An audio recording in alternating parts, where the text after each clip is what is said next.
जय हिंद साथियों, स्वागत है आप सभी का Kumar Gaurav current affair class notes में। और आज मैं आपके लिए लेकर आया हूं 14 अगस्त 2022 की top most important current affair जो आपके सभी कॉम्पिटेटिव एग्जाम में आपसे पूछे जाने वाले हैं। तो आप सभी को पता है जो हमारा एनटीपीसी सीबीटी 2 का कुछ एग्जाम रह गए थे वो संपन्न हो चुके हैं और उसमें अपनी क्लास से बहुत ज़्यादा क्वेश्चन आए हैं।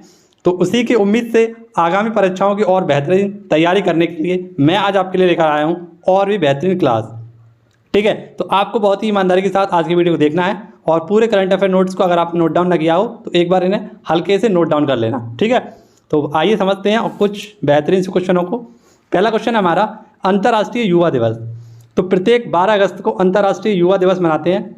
ठीक है, और जो युवाओं हैं उनको काम के प्रति जागरूक करने के लिए और उनके कुछ बेहतरीन से कामों के बारे में जानने के लिए, ठीक है, इसीलिए हम अंतर्राष्ट्रीय युवा दिवस मनाते हैं प्रत्येक 12 अगस्त को। आप सभी को पता है इसे 2000 से बना रहे हैं और यूएन के द्वारा इसे 1999 में इसके लिए एक समिति गठित की गई थी और उसके बाद से हम इसे 2000 से बना रहे हैं। ठीक है, ये पॉइंट आपको याद रखना है। अब 12 अगस्त को ही हम एक और दिवस मनाते हैं और इस दिवस का नाम है अंतर्राष्ट्रीय हाथी दिवस। ठीक है, ये पॉइंट भी आपको याद रखना है। 2022 में अंतर्राष्ट्रीय युवा दिवस की जो थीम रखी गई है वो है अंतर्गत पीढ़ीय एकजुटता। क्या है मित्रों? अंतर्गत पीढ़ीगत एकजुटता। ठीक, ये पॉइंट आपको याद रखना है। इसी प्रकार से राष्ट्रीय युवा दिवस कब मनाते हैं? तो प्रत्येक 12 जनवरी को हम राष्ट्रीय युवा दिवस मनाते हैं क्योंकि इसी दिन स्वामी विवेकानंद जी का क्या हुआ था? जन्म हुआ था। उन्हीं के जन्म दिवस पर हम क्या मनाते हैं? 12 जुलाई को राष्ट्रीय युवा दिवस मनाते हैं। इसी प्रकार से आपको याद होगा कि राष्ट्रीय बालिका दिवस कब मनाते हैं? राष्ट्रीय बालिका दिवस कब मनाते हैं? तो 24 जनवरी को। इसी प्रकार से आपको याद होना चाहिए अंतर्राष्ट्रीय बालिका दिवस कब मनाते हैं? तो 11 अक्टूबर को। ठीक है, 11 अक्टूबर को। राष्ट्रीय महिला दिवस कब मनाया जाता है? तो राष्ट्रीय महिला दिवस 13 फरवरी को मनाया जाता है। और अंतर्राष्ट्रीय जो महिला दिवस है ये कब मनाया जाता है? तो ये 8 मार्च को मनाया जाता है। तो ये सारे दिवस आपको याद रखने इंपॉर्टेंट है काफ़ी। ठीक है, इसी प्रकार से आपको विश्व बाघ दिवस ये 29 जुलाई को मनाया जाता है और विश्व शेर दिवस इसे 10 अगस्त को मनाया जाता है। ये कुछ दिवस थे जो आपको मैंने क्रमानुसार बताए हैं तो आपको याद भी हो जाएंगे। अगला क्वेश्चन आपके सामने बहुत इंपॉर्टेंट क्वेश्चन है। पहली खेलो इंडिया महिला हॉकी लीग जिसे हम अंडर 16 के नाम से जानेंगे, और ये क्या है? पहली खेलो इंडिया महिला हॉकी लीग का पहला चरण कहाँ होगा? तो इसका पहला चरण होगा नई दिल्ली में। और नई दिल्ली में भी कहाँ पर? तो मेजर ध्यानचंद स्टेडियम में होगा। ठीक है, आप सभी को ये पॉइंट याद रखना है। इसमें कुल 11 टीम होंगी और लगभग 300 खिलाड़ी इसमें पार्टिसिपेट करेंगे। ठीक है, 16 अगस्त से 23 अगस्त तक इसका आयोजन होने वाला है। कब तक? 16 अगस्त से 23 अगस्त तक इसका आयोजन नई दिल्ली के मेजर ध्यानचंद स्टेडियम में होगा। ठीक है, ये पॉइंट आपको याद रहेगा कि ठीक है मित्रों, अब देखिए, अब आपको यहाँ पे याद रखना है कि मेजर ध्यानचंद, ये मेजर ध्यानचंद वही मेजर ध्यानचंद है जिन्हें क्या कहते हैं? हम हॉकी का जादूगर कहते हैं। और इन्होंने ही हमें लगातार 3 बार गोल्ड मेडल जिताया था, 1928, 1932 और 1936, है ना। हॉकी के ये 3 लगातार इन्होंने गोल्ड मेडल भारत को जिताए थे। ठीक, इन्हीं के जन्म दिवस पर हम क्या मनाते हैं? तो राष्ट्रीय खेल दिवस मनाते हैं प्रत्येक 29 अगस्त को। ठीक है, अब देखिए, खेलो इंडिया यूनिवर्सिटी गेम ये कहाँ पर हुए थे? बेंगलुरु में। और इसमें टॉप किसने किया था? जैन यूनिवर्सिटी ने। खेलो इंडिया यूथ गेम ये कहाँ हुए थे? पंचकुला हरियाणा में। और इसमें टॉप किसने किया था? धाकड़। और इसका शुभंकर क्या था? तो इसका माफ़ करना, इसमें टॉप किया था हरियाणा ने और इसका जो शुभंकर था उसका नाम था धाकड़। जबकि खेलो यूनिवर्सिटी गेम का इसका था वीरा। कौन था मित्रों? वीरा। ठीक है, कमेंट बॉक्स में बताइए डूइंग वैन किसका है। नेक्स्ट है अंडर 17 महिला फुटबॉल, इसका आयोजन कहाँ पर होगा? इंडिया में। ठीक है, ये पॉइंट आपको याद रखने हैं। अगला क्वेश्चन आपके सामने बहुत इंपॉर्टेंट क्वेश्चन है। देखिए, फ्रांस के सर्वोच्च नागरिक सम्मान। तो फ्रांस का एक सर्वोच्च नागरिक सम्मान है जिसे हम लेजर द ऑर्डर अवार्ड कहते हैं, लेकिन इसका एक्चुअल नेम क्या है? तो Chevalier de la Legion d'honneur award. ये हाल ही में कांग्रेस के एक राजनेता हैं, काफ़ी प्रख्यात राजनेता हैं, आप सभी को मालूम है, शशि थरूर। इन्हीं को हाल ही में फ्रांस का सर्वोच्च नागरिक सम्मान दिया गया है। ये काफ़ी चर्चा का विषय बने हुए इस वक्त, इसीलिए फ्रांस ने इन्हें क्या दिया है? शशि थरूर को नागरिक सम्मान से सम्मानित किया है। ठीक है, इसकी शुरुआत किसने की थी? फ्रांस के सर्वोच्च नागरिक सम्मान की तो नेपोलियन बोनापार्ट ने इसकी शुरुआत की थी 1802 में। और लता मंगेशकर को भी यह पुरस्कार कब मिला था? तो 2007 में फ्रांस के सर्वोच्च सम्मान से सम्मानित किया गया था। इसी के साथ साथ इन्हें भारत रत्न से भी सम्मानित किया गया था सन 2001 में। कब मित्रों? सन 2001 में। और मैंने बताया भी आपको कि 5 हमारी भारतीय महिलाएं हैं जिन्हें भारत रत्न से सम्मानित किया गया था। सबसे पहले इंदिरा गांधी को 1972 में, इसके बाद मदर टेरेसा को 1980 में, इसके बाद अरुणा आसफ अली को 1997 में, और इसके बाद आपको पता है MS सुब्बलक्ष्मी, और इसके बाद आती हैं हमारी लता मंगेशकर जी। ठीक है, ये 5 महिलाओं को दिया गया था 2001 में। लता मंगेशकर को लास्ट टाइम जिन्हें दिया गया था ये महिला थी। ठीक है, नेक्स्ट क्वेश्चन है आपके सामने, वर्चुअल स्पेस म्यूजियम। कौन सा मित्रों? Virtual space museum. ये क्या है? तो इसका नाम है स्पार्क, और हाल ही में इसे लॉन्च किया है इसरो ने।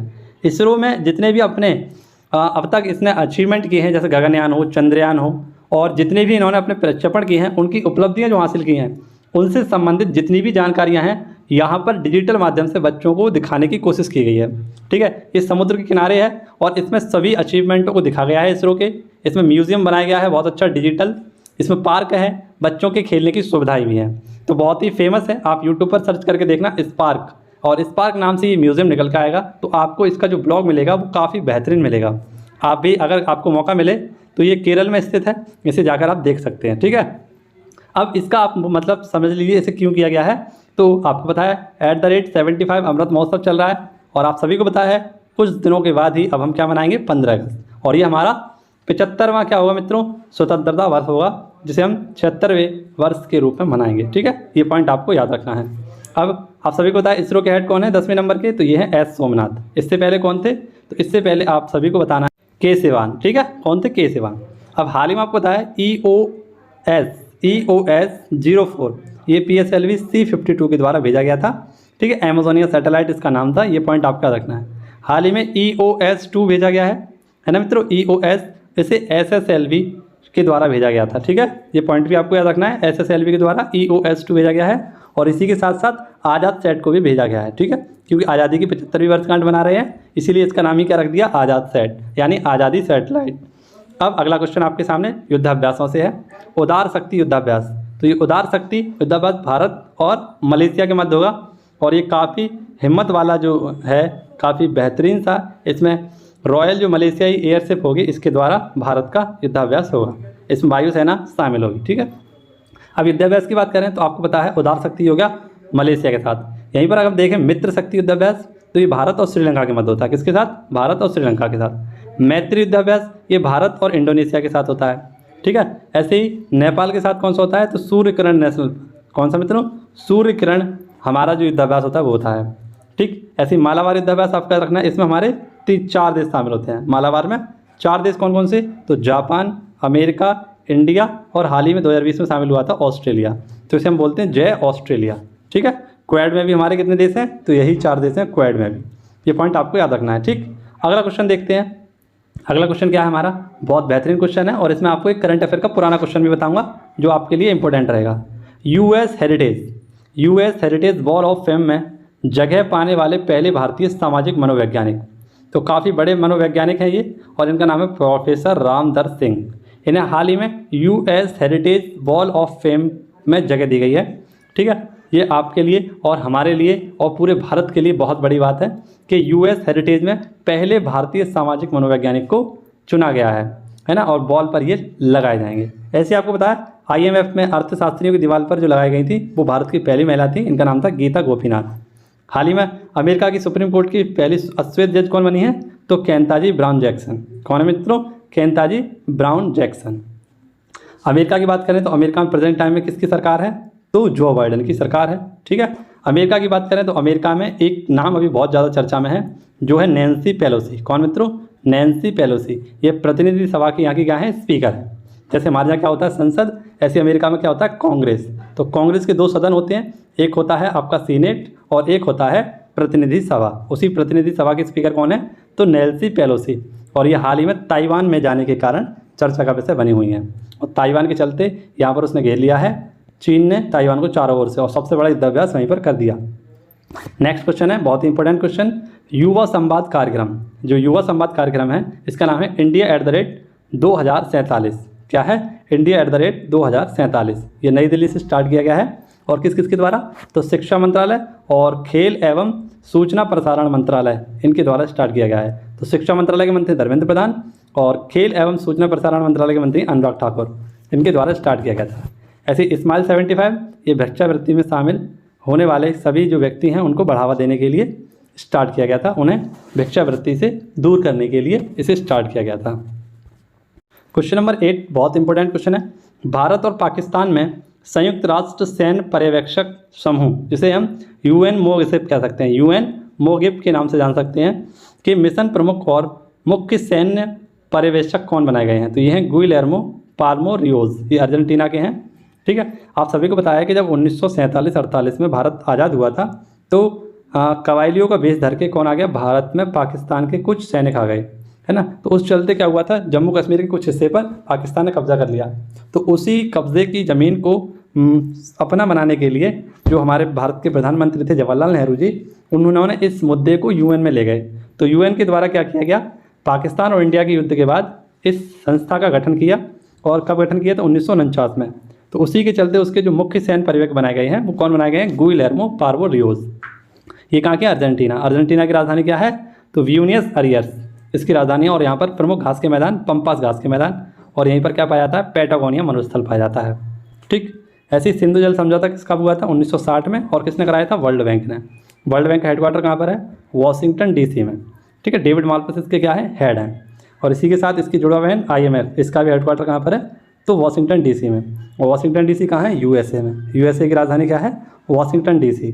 यहाँ पर DC का मतलब क्या है? तो DC का मतलब है डिस्ट्रिक्ट ऑफ कोलंबिया। अगला क्वेश्चन आपके नाम, क्वेश्चन नंबर 9, उत्तराखंड के नए ब्रांड एम्बेसडर। तो उत्तराखंड में ही जन्मे और उत्तराखंड के मूल निवासी ऋषभ पंत, ये हाल ही में उत्तराखंड के ब्रांड एम्बेसडर बनाए गए हैं। ये इससे पहले 2021 में भी उत्तराखंड के ब्रांड एम्बेसडर बनाए गए थे। ये क्या है? एक क्रिकेटर हैं, ठीक है, और भारत के क्या हैं? तो आपको याद रखना है, धोनी के बाद बहुत ही बेहतरीन जो हमारे विकेट कीपर हैं वो हैं ऋषभ पंत। आप सभी को यहाँ पर याद होना चाहिए कि ICC के द्वारा जब एक अवार्ड स्टार्ट किया गया था 2021 में, जिसका नाम था प्लेयर ऑफ द मंथ, तो फरवरी 2021 के प्लेयर ऑफ द मंथ भी कौन रहे थे? ऋषभ पंत रहे थे।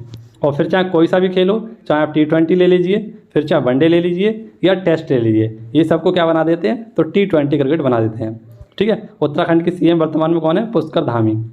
ठीक है, तो ये जो ऋषभ पंत ब्रांड एम्बेसडर बनाए गए हैं, ये क्यों बनाए गए हैं? तो युवाओं को खेल के प्रति और स्वास्थ्य के प्रति जागरूक करने के लिए हाल ही में उत्तराखंड के ये ब्रांड एम्बेसडर बनाए गए हैं। और इन्होंने कहा कि उत्तराखंड का ब्रांड एम्बेसडर बनकर इन्हें बहुत अच्छा लगा है, ये अपना काम बहुत ही बखूबी निभाएंगे। ठीक है, अब आपको याद रखना है कि 2000 में UP से अलग कौन हुआ था? उत्तराखंड। वैसे बहुत सारे राज्य हुए थे 2000 अलग में, बहुत सारे नहीं कहेंगे, 3 राज्य जो हुए थे अलग हुए थे। जैसे बिहार से झारखंड अलग हुआ था, उत्तर प्रदेश से उत्तराखंड अलग हुआ था, मध्य प्रदेश से छत्तीसगढ़ अलग हुआ था। ठीक है, उत्तराखंड की राजधानी क्या है? देहरादून। और उत्तराखंड में हाल ही में क्या एक संस्कृत ग्राम का आयोजन भी किया गया था। हर गांव में एक संस्कृत ग्राम या संस्कृत स्कूल खोला जाएगा जो संस्कृत का पाठ कराएगा। और यहाँ पर काफ़ी जो बढ़िया टीचर होंगे यहाँ पर आकर शिक्षा देंगे। एक जिला एक उत्पाद ब्रांड एम्बेसडर कौन है? कंगना रनौत। ठीक है, बेटी बचाओ बेटी पढ़ाओ, कौन मित्रों? बेटी बचाओ बेटी पढ़ाओ जो अभियान चल रहा है, यहाँ पर राजस्थान से ब्रांड एम्बेसडर कौन है? तो अवनी लखेरा। कौन है मित्रों? अवनी लखेरा। जबकि उत्तराखंड से कौन है? तो वंदना कटारिया। ठीक है, ये पॉइंट भी आपको याद रखना है। अगला क्वेश्चन, नेक्स्ट क्वेश्चन आपका, लकी विल ऐप। ये लकी विल ऐप कहाँ से स्टार्ट किया गया? केरल से। GST चोरी पर रोक के लिए इसे स्टार्ट किया गया है। यानी जब GST चोरी इन पर रोक लगाई जाएगी तो उसके लिए क्या करना पड़ेगा? जो भी बिल आपने लिया है उसका फ़ोटो अपलोड करके लकी विल ऐप पर डालना पड़ेगा। इससे क्या होगा? GST कलेक्शन बढ़ जाएगा। और आप सभी को बताया केरल बहुत अच्छे काम कर रहा है। जैसे ग्राफीन नवाचार केंद्र किसने खोला? केरल ने खोला। पहला हमारा जो सैनिटरी मुफ्त गांव बना वो कौन सा? कुबलंगी गांव बना। इसी के साथ वर्ल्ड एटलस किसने जारी किया? केरल ने जारी किया। केरल के मुख्यमंत्री कौन है? पिनराई विजयन। हाल ही में यहाँ पर खुद का इंटरनेट दिया गया है। ठीक है, और हाल ही में यहाँ पर खुद का OTT प्लेटफॉर्म भी खोला गया था जिसका नाम था सी स्पेस। ठीक है, क्या नाम था? सी स्पेस। ये सारे कारनामे किसने किया है? केरल ने। केरल की राजधानी क्या है? तिरुवनंतपुरम। ठीक है, ये पॉइंट आपको याद रखने हैं आज के हमारे क्वेश्चन नंबर 10 से। इसी के साथ आपसे मिलना होगा अगली वीडियो में। तब तक के लिए घर पर रहें, सुरक्षित रहें। जय हिंद, जय भारत, वंदे मातरम, भारत माता की जय।